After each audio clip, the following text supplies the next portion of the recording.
What's up, YouTube? We are still in the shop tonight, and I'm going to give you an overview of the Rug Centrifuge. Here we go. Boom. So, if you watched our last video, we talked about the Rug duster. The video prior to that, we unloaded this equipment off the truck straight from Turkey. So, when you're building out a rug shop, obviously you got to have a wash pit. You got to have some form of extraction. Most of us coming from carpet cleaning will start out using our truck mount or our portable. And then the most important item after that you buy is going to be some form of dusting. And I actually did purchase a manual duster from Rug. We used modified vacuums before now, and then of course now we use the automatic duster. Fits 90% of what we do. But after that, really the most important equipment purchase that a rug shop's going to buy is probably a centrifuge. It's the easiest, most efficient way to remove the water. Far superior to extraction, even with the most powerful truck mount. And it's safer on most rugs. You're not going to leave the wand marks. It's going to get it way drier. You're going to dry faster, so way more energy efficient.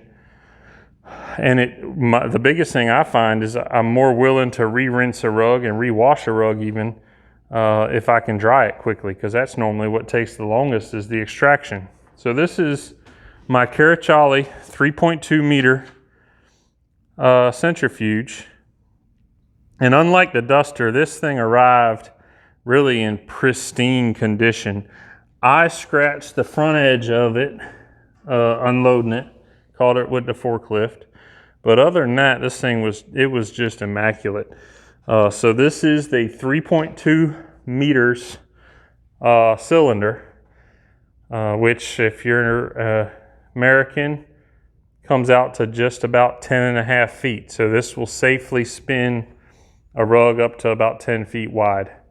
Powder coated inside and out on the cylinder and all the ends, and then a stainless steel rotating drum, heavy duty bearings throughout, airbag suspension just like my low rider. And then we have a dual voltage 3-phase motor. Of course, here in the United States, we're wired up for 220 3-phase. Nice beefy bearings, belt drive, well protected. I haven't hooked up a drain line, but dual drains. I just got them running into a bucket, but obviously I'm gonna hook up a drain line straight over to the pit. This is the way we have it arranged, is when we wash a rug on the pit, basically we send it, roll it straight into the centrifuge. So that's how it works out. I'm gonna load one up. I've got this little runner washed and rinsed. I squeegeed out a good bit of the water, which is not necessarily not required most of the time, but I'm by myself tonight, and even this little runner full of water is heavy. So I'm gonna roll it up and get it loaded, and we're gonna give it a spin. Here we go.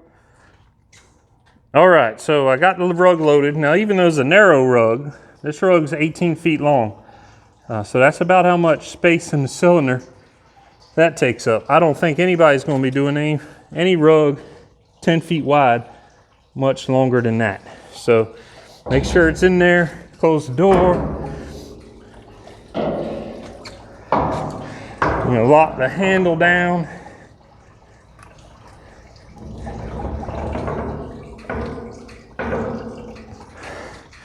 And we're ready to spin. So we're ready to go.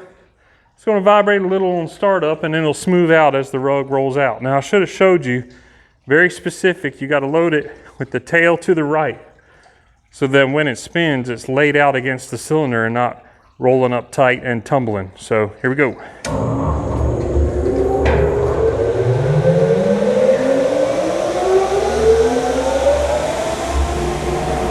I got to switch that bucket out. I got to move faster.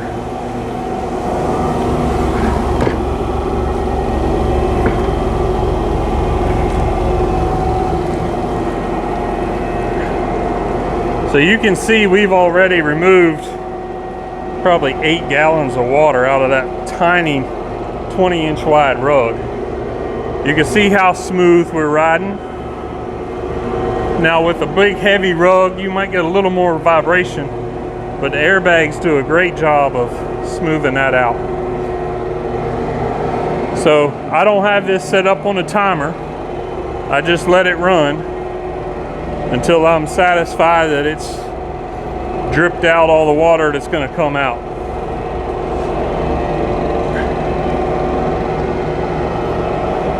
Now I don't have this bolted to the floor at all, and we haven't had any walking. You can see it's just nice and stable. You can hop on there and take a ride.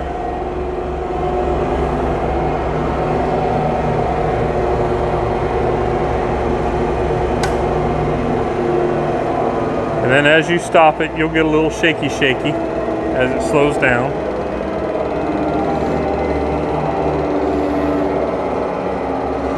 Now I have not adjusted the pressure in these bags. I don't know what they're set at. Haven't touched anything since installation of this. We had our electrician wired up, 3-phase wire.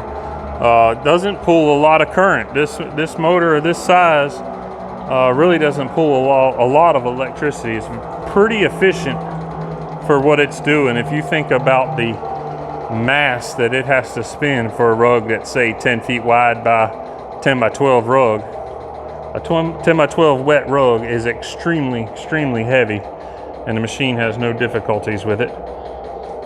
So you make sure you get it stopped up here. There's our Turkish and American flags, Karaçali. And I had to look it up. That C with the little squiggle at the bottom is a Turkish character, but it's pronounced with a CH, Karaçali.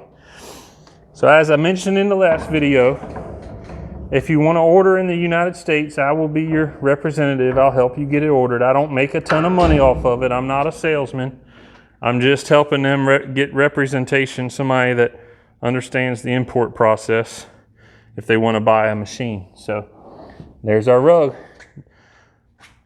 All right, guys, that's it for this one. I hope you enjoyed the Karaçali Centrifuge. I hope you enjoyed the Karaçali Duster. And thanks for watching. Make sure you like and subscribe, and we'll see you on the flip side.